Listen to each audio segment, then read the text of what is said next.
Nexus PMG welcomes you to the Bigger Than Us podcast, which we as energy geeks lovingly refer to as the BTU. Bigger Than Us is a podcast that focuses on ideas that will shape the future of our planet and ultimately our existence.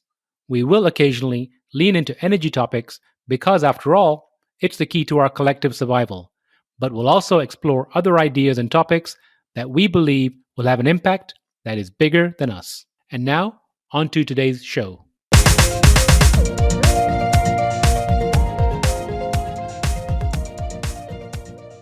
Hello, and welcome to the Bigger Than Us podcast. I'm your host, Raj Daniels, and today I'd like to welcome Skye D'Almeida to the show.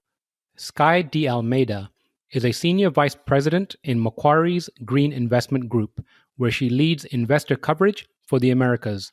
Skye has spent the last 13 years working in sustainable infrastructure and energy for private, government, and nonprofit organizations. In her role at Macquarie, Skye manages relationships with pension funds, infrastructure funds, private equity funds, and strategic investors looking to acquire green assets developed by the Green Investment Group. In prior roles, she co-created a sustainable infrastructure investment program for some of the world's largest cities and worked for the Australian government on international clean energy negotiations and renewables investment incentive programs. Skye, how are you doing today? I'm great, Raj. Thanks for having me. How are you? Skye, I'm doing wonderful. Thank you for joining. Skye, where are you currently located? Well, normally I'm located in New York, but I'm currently in California. And how's the weather in California? It's a little grey today, actually, and a little bit chilly, but it's certainly better than New York is today. Which I don't want to rub in too much for my colleagues still in New York. I heard they've had quite a storm out there. Yeah, they've really they've had a lot of snow, and I certainly, when I saw the videos of people playing in, where was it, Washington Square Park, having a big snowball fight, I was kind of sad I missed out on that, but that's really only fun for about 5 minutes, and then you just got to deal with everything else that comes with the snow in New York. Absolutely. Well, I guess one of the benefits right now, again, trying to find the silver lining during this COVID, is people aren't commuting as much. Yeah, exactly. And the commute, you jammed on and it's great. And public transit's fantastic in New York, but yeah, you're jammed on subway cars and then you usually have quite a bit of walking to do. And when it's snowy and icy and that sort of brown slush that you're left with after snowstorms, it's not that much fun. Absolutely. So, Skye, I like to open the show by asking the following question. If you were asked to share something interesting about yourself, what would it be? Well, I love to surf, and that in and of itself is probably not that interesting. But I guess the mildly interesting part is that I've set myself a challenge for 2021 to enter an amateur surf competition by the end of this year. And I'm doing it to raise money for two nonprofits along the way. So I've been surfing for it's around 9 years now, but 5 of them I spent in New York and didn't really get to surf much during that time. So haven't really reached a level that I'm happy with. And so I decided this year to try to push myself to get to a level where I could actually participate in a competition and not make an absolute fool of myself, and also use it as a chance to raise money for 2 very worthy nonprofits that are close to my heart. So when is the competition? And please share some information regarding the nonprofits. Yes. Well, so the competition, I'm trying to make it as late in the year as possible because I need every day that's available to me to practice and get better.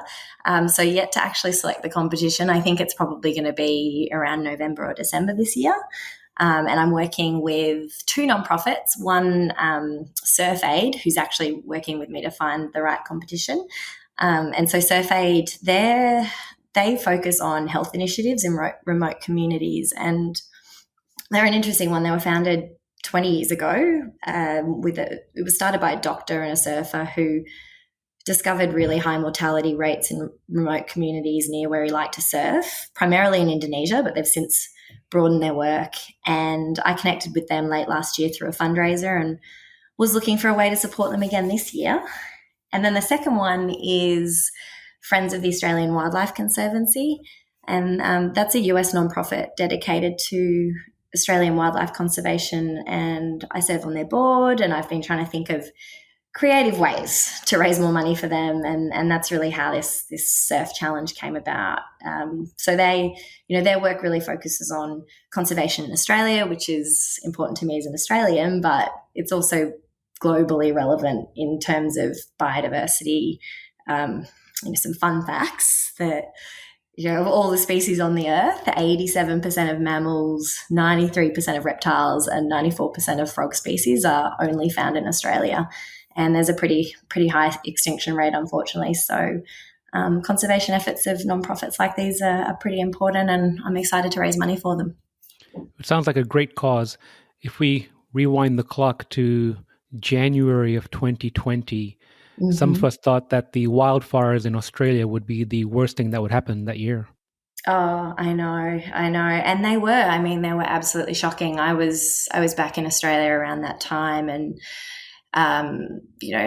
lots of homes destroyed, lives lost. And in terms of wildlife, I think the last stats I saw was sort of over 1 billion animals perished in the fires, and just a huge amount of destruction to natural habitat. So Friends of the Australian Wildlife Conservancy are working with local conservation nonprofits in Australia to try to regenerate the areas that were burnt and sort of conserve the animals that didn't perish. But yeah, you're right. We all thought that was the worst thing to happen in 2020, and boy, were we wrong. I know. I have young children and couldn't get enough of them watching the videos with the koala bears reaching out to people. And there's one that went around with the bicyclist, providing water for the bears. And it was amazing and sad at the same time. You mentioned the amount of species that's there. Do you know over the past year if they've been to recover and rehabilitate any of those animals? Yeah, there's a lot of great stories about the rehabilitation of certain areas, and the Australian Wildlife Conservancy, they actually they're a bit similar to the Nature Conservancy here in the US, where they buy up large areas of land, and they actually end up fencing the land, removing all feral animals and feral predators. And they were really fortunate in that none of their conservation areas were actually damaged by the fires, so they were able to sort of protect those fragile ecosystems from the fires, which was great. But also some of the areas like Kangaroo Island, they were really decimated, and there's been some good stories about certain emu species and marsupials coming back from the brink. So, certainly a lot of damage, but also some good stories coming out of the fires. That's wonderful to hear. And regarding Surf Aid, you mentioned helping remote communities. Is that correct? Yeah, yes. It's very health focused, and so I think the angle around surfing, a lot of the places people like to surf are actually very remote areas, and particularly in Indonesia, there's pretty high mother and infant mortality rates still. So their work's really focusing in on it's a lot of local capacity building, which I really like. It's not sort of parachuting in people from around the world to try to solve a problem on behalf of the locals. It's working very closely with the locals to train them up and come up with sort of solutions that work within that cultural context. And so they do a lot of work around health and sanitation in Indonesia, but they've also expanded to Latin America, and I believe there's somewhere else that they've recently announced that I'm drawing a blank. Well, thank you for sharing that information. Feel free to share the links with me. I'll put them in the show notes, and the audience can feel free to contribute how they can once you identify your competition. Thanks so much, Raj. I'd love that. Any donations would be welcome. So yes, I'll share a link with you. Well, I appreciate it. Now I'm going to take what's a hard right turn here and ask you to give the audience an overview of the current organization where you're working and your role at the organization. Yes, so my current organisation is the Green Investment Group. My role is I cover investors for North America and Latin America, and I can expand on what that means in a moment. But maybe it makes more sense to start with what the Green Investment Group is. And so the Green Investment Group, or GIG as we call it, it's part of Macquarie Group. And Macquarie is a global diversified financial group and actually one of the world's, well, no, we are the world's largest infrastructure investor. So we're a listed company. We were founded 51 years ago in Australia and subsequently grown to over 16,000 staff across 31 markets. And in the Americas, where I focus, we've got around 2,500 staff at last count, and about a third of Macquarie's income is generated in the Americas. So that's Macquarie. The Green Investment Group is part of Macquarie, and it's the dedicated principal investing business that focuses on green assets. So we're investing Macquarie's balance sheet capital, and we're in the business of asset creation. And when I talk about assets, I'm not talking about financial products. I'm talking about physical green infrastructure assets like solar farms, wind farms, battery storage assets, waste energy facilities, and so on. And so the Green Investment Group invests Macquarie's balance sheet to develop and build these green assets. So we're investing DevEx and construction equity to take these assets from concept stage through to operations. And that's where I come in. My job is to raise other equity to either come in alongside the Green Investment Group as our partner, or to acquire the assets from us once we've done our work to sufficiently de-risk those assets. So we're really in the business of creating green assets for long-term investors, and it's my job to know who these long-term investors are and what they need. So, a couple of questions. So, obviously, you're investing in steel in the ground projects. That's right. Can you give an example or two of some of the projects you've invested in? And the second part of the question, before I forget it, is that have you seen, or has it been easier for you to find, partnerships or partners to invest alongside you since you started at Macquarie? Sure. Yes, I mean, there's a couple of examples we can focus on the Americas. We've done a lot of work in Asia and Europe and other regions on offshore wind and waste energy facilities and onshore renewables. In the Americas, we developed a 200 megawatt wind farm in Texas that I helped sell to a Canadian fund. We developed a 60 megawatt energy storage portfolio in California that I helped sell to foreign investors. And more recently, we acquired, so our business is investing in assets, and we'll create these single assets and sell those. But we also create development platforms. And so we recently acquired a team and a development pipeline of utility scale solar in the US, and we branded that Savion Energy. And we've subsequently grown it to a team of over 100 solar developers, and they've got about 8,600 megawatts of solar in development right now across 69 projects, and another 2,600 megawatts of storage in development across 35 projects.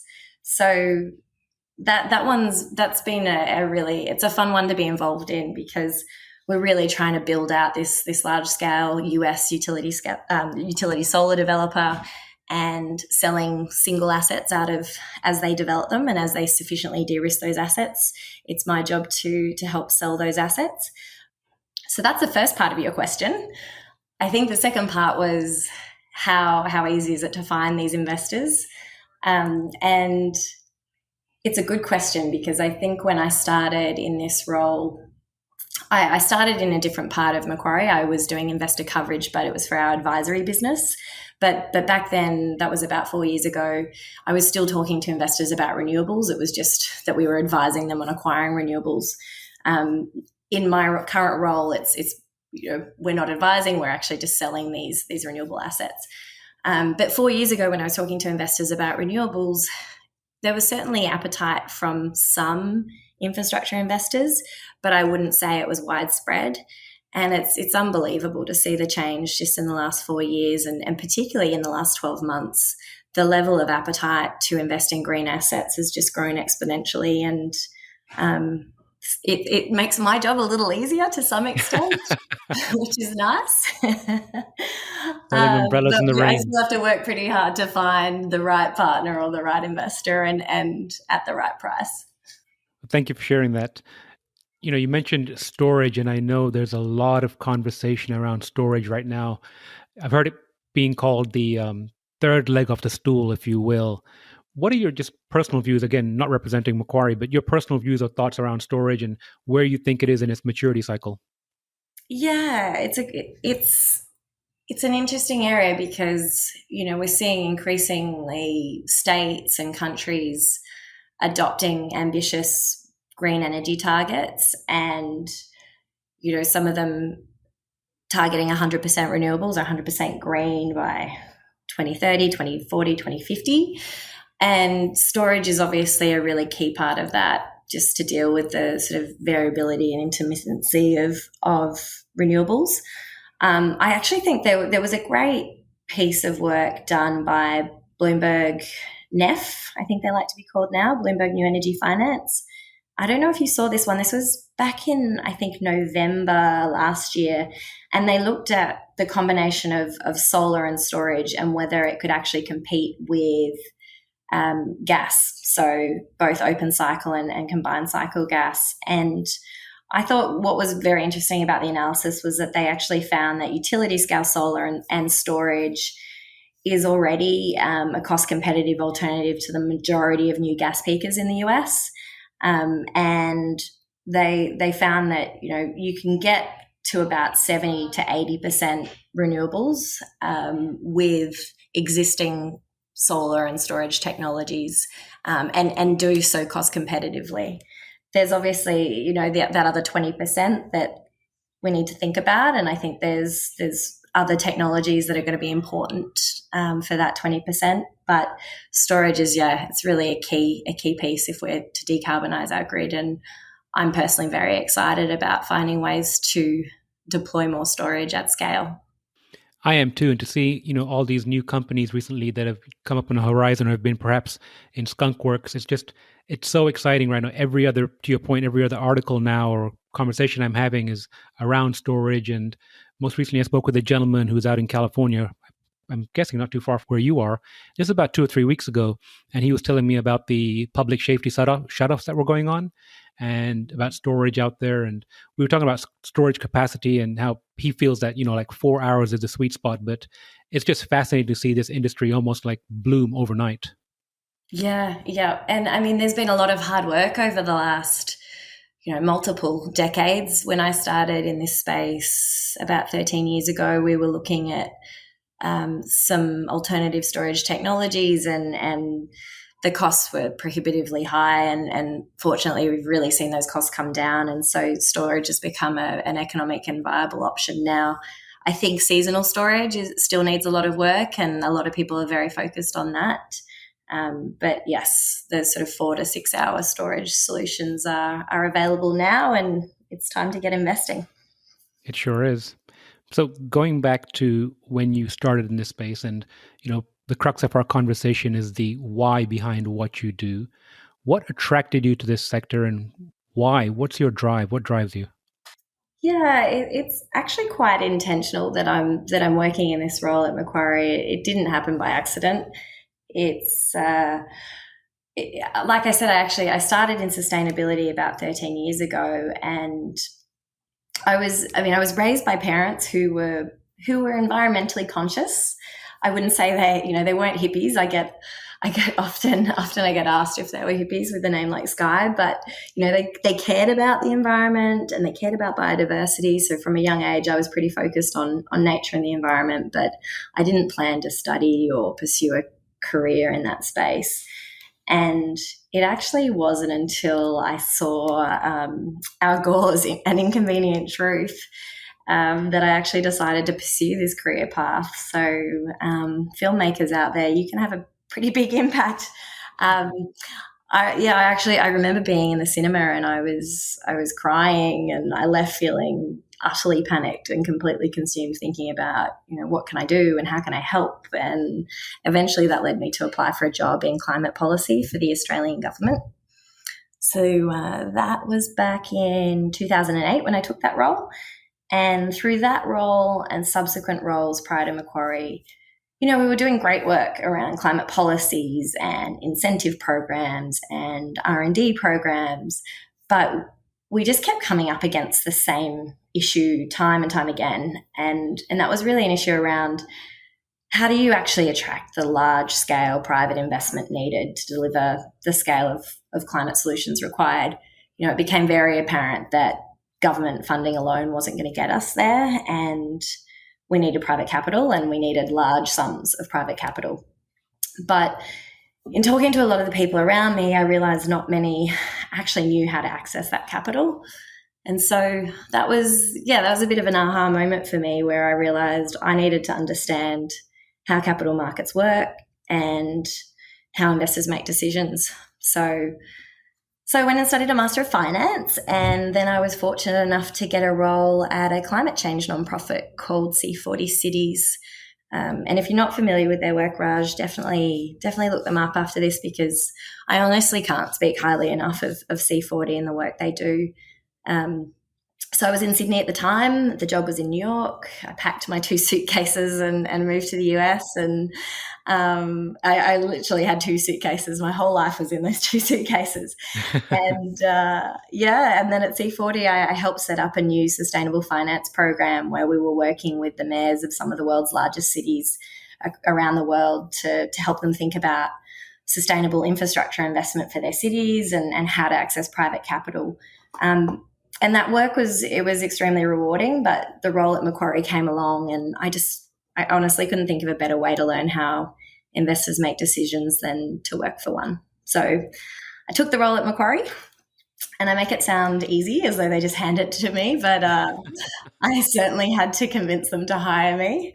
But if I'm honest, I took the role at Macquarie as a bit of a learning opportunity, and I wasn't really sure if I'd stay long term. I didn't know if I wanted to be a banker, but I have stayed, and that's because the work is interesting and I have great colleagues and I have a great boss. But most importantly, it's because I feel like the work is impactful. I'm part of a dedicated green investment team. It's actually a global team of over 450 people now who are exclusively focusing on creating and investing in new green assets and building the assets that we need. So we've invested or arranged close to 10 billion in green projects in just the last 3 years. And we have over 30 gigawatts of renewables in development. So, and we're working on other new green asset classes, and we've got a creative and clever team of technology and finance experts who are really helping to prove out the bankability of these newer green opportunities. And in my role in particular, I feel like I'm really getting to the bottom of this question that I started with around how do you attract large-scale private investment in climate solutions. So it sounds like you found a home, at least for now. But I want to go back to the Al Gore movie. You said you were crying when you walked out. Yes. Do you remember specifically what or the scenes that moved you? That it was a documentary where it was really just heavy on data and charts, and I didn't feel like I'd really been exposed to the scale of the challenge, and so it wasn't necessarily a scene. It was just they did such a good job at presenting all of this information, and by the end of it, I felt so overwhelmed and panicked. Quite honestly, I was sitting next to my brother, and we just sort of looked at each other and thought, oh gosh, like we're all doomed. What can we do? You also said that you want to figure out how capital markets and financial professionals, what makes them tick is my word for it, or what makes them invest. What have you found? Yeah, I mean, there's a few pieces that I've worked out, and I think part of it is what makes them tick, and yeah, exactly what drives their decisions, and I think there's some common themes there, but it obviously varies depending on what kind of investor they are.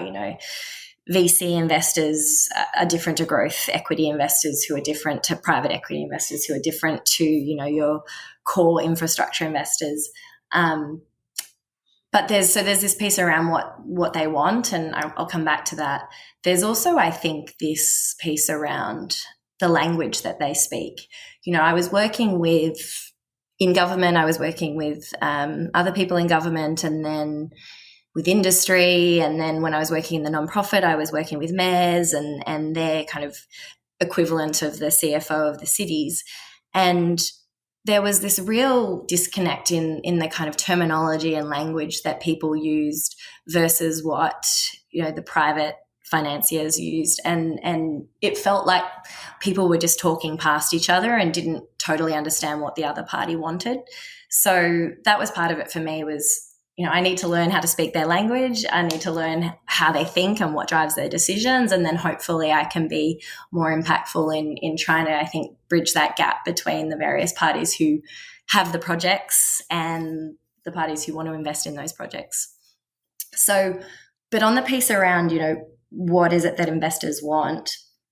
I think a key lesson for me has been, if you can make climate solutions look like infrastructure, there's an abundance of capital, private capital ready to invest.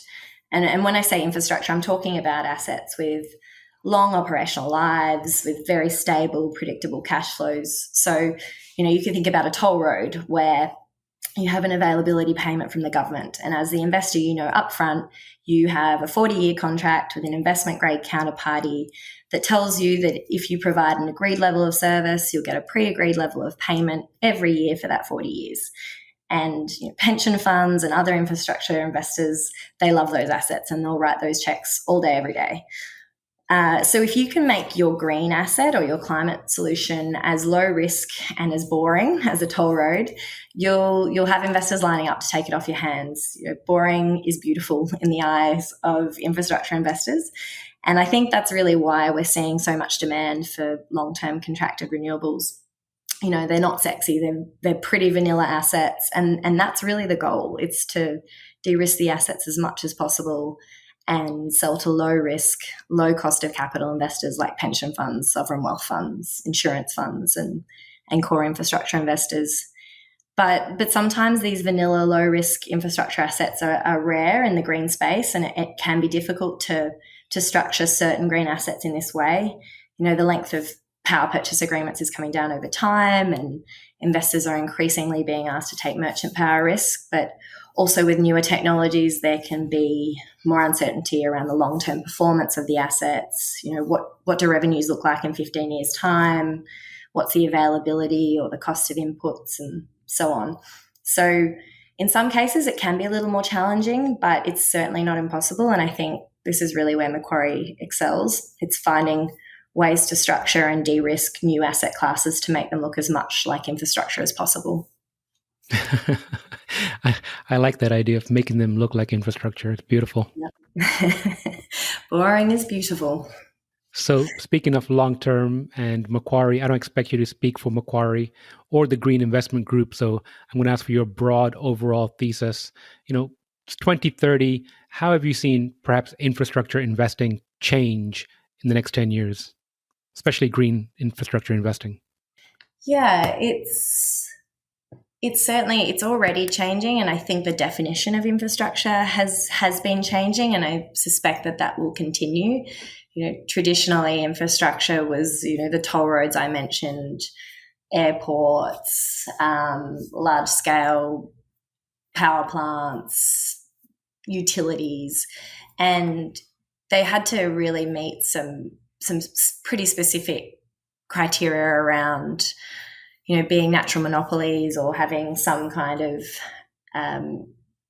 barriers to entry, so that you were satisfied that you had predictable revenue for 30, 40 years and weren't going to be undermined by other competition. So I think that's certainly changed, and you're seeing some of the infrastructure funds and some of the pensions and sovereign wealth through their infrastructure allocations actually looking at businesses and assets that don't necessarily have all of those features.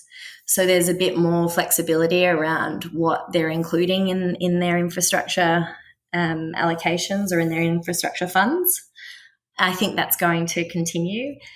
But I think by 2030, just ESG has already become extremely topical, and we're seeing a couple of funds, pension funds, sovereign wealth funds, infrastructure funds making climate commitments or raising dedicated pools of capital for renewables or other green solutions. And I expect that is going, I'd be very surprised in 2030 if every one of the institutional investors doesn't have some form of commitment or some form of dedicated capital focusing in on ESG and climate solutions. There's just already huge demand for assets that sort of tick those boxes in terms of ESG, and that's going to grow. And I think the challenge on our side for the Green Investment Group and others like us is to keep up with that demand and to keep developing those assets that are low risk enough and meet the fiduciary responsibilities of investors, but also meet all the ESG criteria that they're adopting. I'd second that ESG piece. Larry Fink has written, 2 letters recently, one last year, one this year, where he's called out essentially the, ESG sector and how if companies don't start thinking about it, they are essentially going to be left behind. So absolutely double click on that. Yeah, it's really, and it's just, in my mind, my personal view is it's just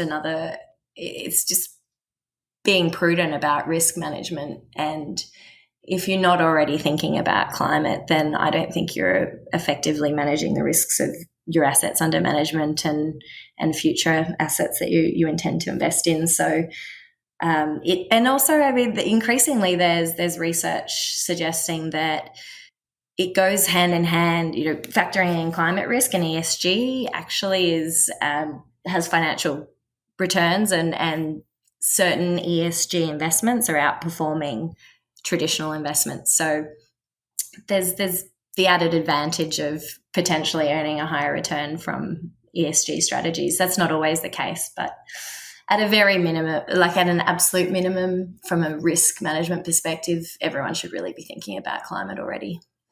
Well, that's a great piece of advice. Leads to my last question, which is more specifically, if you could share some advice, could be professional or personal, with the audience, what would it be?